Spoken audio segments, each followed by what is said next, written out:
Halo semuanya, perkenalkan nama saya Zahra Arfiani Hadian, Associate Wealth Planner dari Indonesia Financial Advisor Community. Dan hari ini kita akan ngebahas tentang perencanaan keuangan, khususnya untuk kaum milenial nih, anak muda kayak kita-kita. Pertama-tama, mungkin teman-teman udah pernah dengar sebelumnya tentang bonus demografi. Jadi bonus demografi ini adalah kondisi di saat suatu negara struktur penduduknya didominasi sama usia kalangan produktif. Nah, di Indonesia terjadinya di tahun 2020 sampai 2035. BKKBN menetapkan ada 5 syarat, dan kalau 5-nya terpenuhi akan menyongsong Indonesia Emas 2045. Kalau salah satu yang nggak terpenuhi berarti bonus demografinya tadi ini sia-sia ya. Kalau kita lihat di nomor 3 ada tabungan keluarga. Ternyata penting banget punya tabungan keluarga yang baik. Nah, kalau kita lihat tadi terjadinya di tahun 2020 sampai 2035 ya. Nah, di tahun-tahun ini siapa sih yang jadi usia produktifnya? Pastinya kita-kita ya.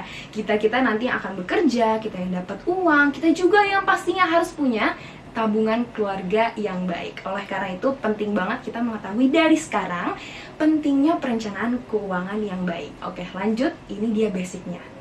Piramida perencanaan keuangan. Ternyata ngebuat perencanaan keuangan itu sama kayak membangun rumah. Kalau kita ngebangun rumah, apa nih yang penting? Pertama kali, pondasinya. Jadi pondasinya ini harus kokoh dulu. Sama kayak di sini, pondasinya adalah arus kas dan dana darurat, ada manajemen resiko juga. Ini pondasinya dua ini. Lalu ke dindingnya, tujuan keuangan, juga dana hari tua. Baru nih yang atap-atapnya yang indah-indah adalah warisan atau teman-teman mau sumbangan, kayak misalkan wakaf gitu ya. Nah, tapi masalahnya banyak orang yang memperindah dulu dindingnya sama atapnya, tapi mereka nggak punya pondasi yang kokoh. Ini dia permasalahannya. Coba kita lihat dulu ya pondasinya. Pondasinya ada arus kas yang pertama kali. Arus kas itu apa? Jadi arus kas adalah di saat teman-teman dapat pendapatan, kita masukin ke pos-pos yang ada nih. Contohnya kayak pos gaya hidup. Pos gaya hidup 15% maksimal. Jadi teman-teman cuma bisa pakai 15% doang dari uang yang teman-teman dapat. Itu cuma bisa 15% buat nonton, buat jajan, buat beli baju baru misalkan. Jadi cuma 15% ya. Sama juga kayak pengeluaran yang lainnya harus sesuai sama pos-pos yang ada. Nah, setelah itu ada dana darurat. Dana darurat ini buat hal-hal darurat yang misalkan atapnya bocor atap rumah kita, atau tiba-tiba ada acara keluarga yang harus naik kereta.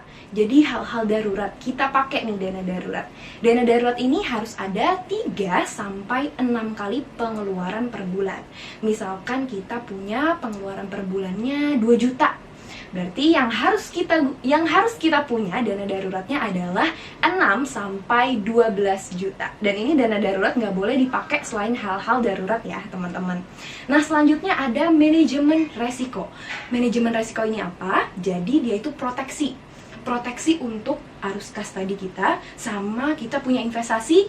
Nah, di sini proteksinya kalau misalkan kita lagi nggak sehat atau kita lagi nggak produktif. Nah, proteksinya ini adalah asuransi. Jadi di saat teman-teman sakit, teman-teman nggak perlu buat jual investasinya atau ngobrak-ngabrik tadi arus kas kita buat nyari uang bayar rumah sakit misalkan. Dan teman-teman bisa pakai asuransi BPJS atau asuransi swasta lainnya. Jadi bebas. Nah, selanjutnya baru deh teman-teman ke dinding-dindingnya, tujuan keuangan tadi ya. Contohnya misalkan teman-teman mau beli rumah, mau beli apartemen, atau mau nyekolahin anaknya di luar negeri gitu. Lanjutnya ada dana hari tua dan juga ada warisan. Dan 3 ini bisa kita capai dengan cara berinvestasi. Ternyata kalau kita berinvestasi, uang kita tuh akan lebih banyak lagi keuntungannya daripada kita cuman nabung aja di bank. Uangnya nggak akan berkembang kalau kita cuma nabung di bank doang. Nah, teman-teman nggak perlu bingung karena anak-anak muda kayak kita juga gampang banget buat berinvestasi. Udah banyak banget nih aplikasi-aplikasi yang udah diawas sama OJK, udah diberi izin juga, dan kita bisa mulai berinvestasi dari minimum saldonya 100.000. Jadi udah gampang banget tuh kita mau beli saham, mau beli reksadana, ataupun jual beli emas. Nah, sekian dari pemaparan perencanaan keuangan. Semoga teman-teman bisa nih mulai sekarang udah ngerencanain perencanaan keuangannya tadi. Dan juga kalau teman-teman punya pertanyaan atau mau sharing-sharing, boleh langsung email ke zahra.arfiani@ifac.or.id. Dan kalau misalnya teman-teman mau baca-baca lagi tentang perencanaan keuangan, boleh mampir nih ke web kita ifac.or.id. Sekian, terima kasih dan sampai jumpa.